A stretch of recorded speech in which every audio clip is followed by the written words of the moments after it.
অনুগ্রহ করে শুনবেন, কলকাতা থেকে নিউ কোচবিহার যাওয়ার জন্যে ট্রেন নম্বর ১৩,১৮১ কাজিরাঙ্গা এক্সপ্রেস প্রতি সোমবার সকাল ৯:০৫-এ কলকাতা স্টেশনের ৪ নম্বর প্ল্যাটফর্ম থেকে ছেড়ে যায় এবং এটি নিউ কোচবিহার পৌঁছায় একই দিন রাত ৮:৫৫-তে নিউ কোচবিহার স্টেশনের ৫ নম্বর প্ল্যাটফর্মে।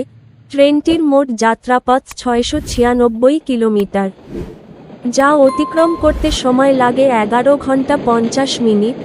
এই ট্রেনের গড় গতিবেগ ৫৯ কিলোমিটার প্রতি ঘন্টা এবং সর্বোচ্চ গতিবেগ ১৩০ কিলোমিটার প্রতি ঘন্টা।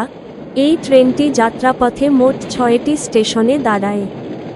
এই ট্রেনের গন্তব্যস্থল শিলঘাট টাউন।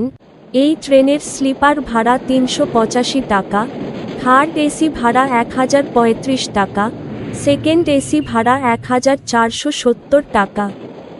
ভিডিওটি ভালো লাগলে লাইক করবেন এবং সঠিক তথ্যের জন্য চ্যানেলটিকে সাবস্ক্রাইব করবেন।